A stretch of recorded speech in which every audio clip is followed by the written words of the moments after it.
Over in the Layers palette, we have the Text tool. And if we focus in on it, it has a couple of different ways that it can work. If you click and hold, you'll get those different options, and we can type horizontally or we can type vertically. Depending on your setup, you might also have some dotted line versions, which is creating a selection area that functions like text. But right now, I'm going to keep with the standard one of the horizontal type tool. And both of them, or all of them, are keyed to quick button T. So to start off on a text, I should probably make sure that I'm going to type in a color that I want to use. So I'm going to come up to just a standard black for right now. And that was located at the top in the properties bar. But if I click, it will start to give me a type font. It's set to the properties that I have. And right now it's set to exceptionally large. And we can see that I have it on black oak, and I can change it around to something different. We'll put it on something a little bit neutral, a sans serif Geneva. Then there's different styles. Sometimes next to that, we have our size. And I can drop it down and choose very specific ones, and you can see that it resized it very quickly.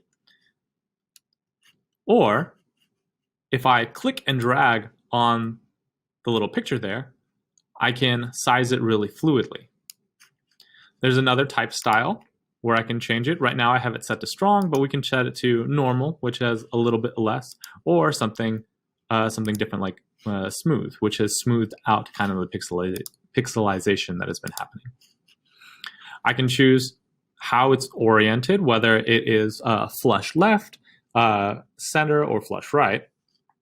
I can change the color, and I can choose it by the color picker, or I can come around and choose a color somewhere else in the environment, which chooses dark gray. I think that's kind of nice. Next on the list of things that I can edit in the properties bar is the text warping tool. So when I click that, I can choose the style that I want it to warp on, and it gives me a bunch of different properties that I can change it to. So we'll change it to an arc. You can see that it types to an arc, and I can change how bendy it is, or or if it is a reverse bend. What's not lovely about this is that I can play around with these, as well as it still function as a text. When I first put down text, it usually puts in placeholder text, just so I can just play around with it like I've been doing.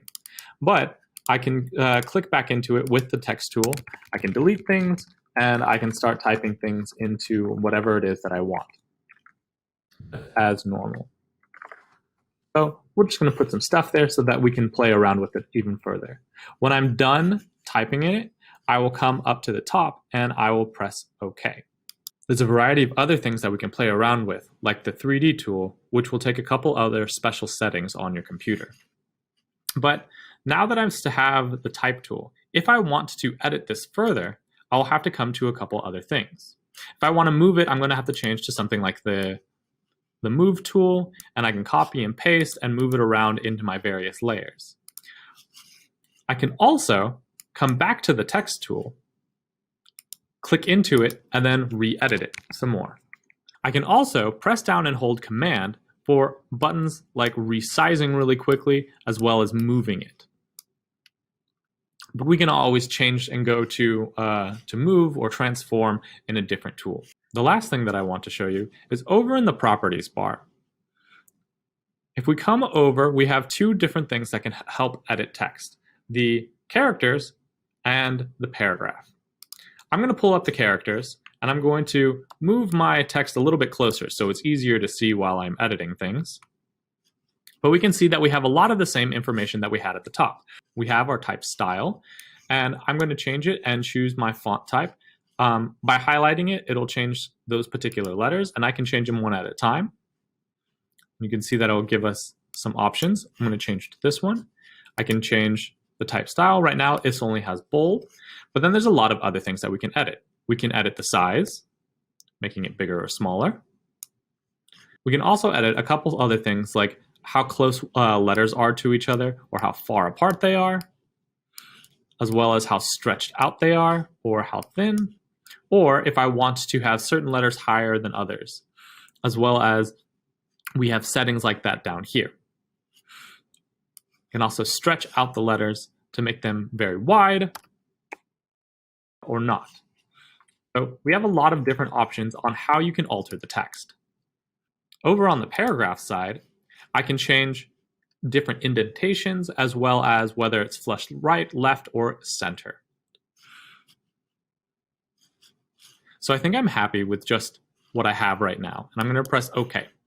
I'm going to move this a little bit again, and actually we'll make this into an actual word. There we go. Now that I've changed it, I can press OK. I might want to change these around a little bit more, move them freely, warp them, or paint in them, just like I would any other aspect of Photoshop.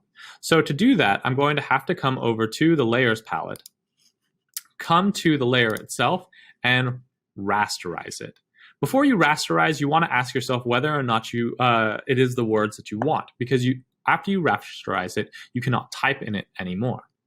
So if I rasterize it, that'll turn it into a regular layer, and I can do a variety of things like making a selection of that layer and then changing over to the brush tool and painting in things a little bit more. I don't know if making it just slightly darker was all that interesting, but that is something that I can do. So I've altered these, and then I can change to things like the selection tool.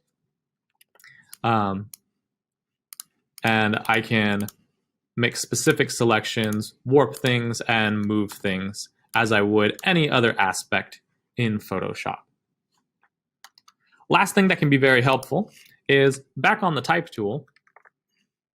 Instead of just clicking in a place, I can click and drag, and I can define an area that I want to type in.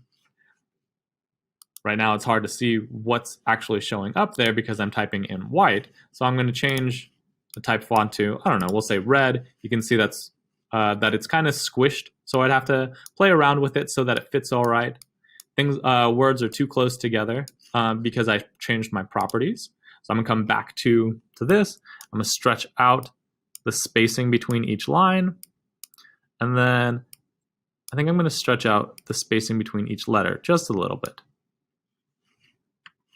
And just as before, it has filled it with a filler text. If I come down to the bottom, you can see that there's this little plus sign telling us that we have more words that are not being shown.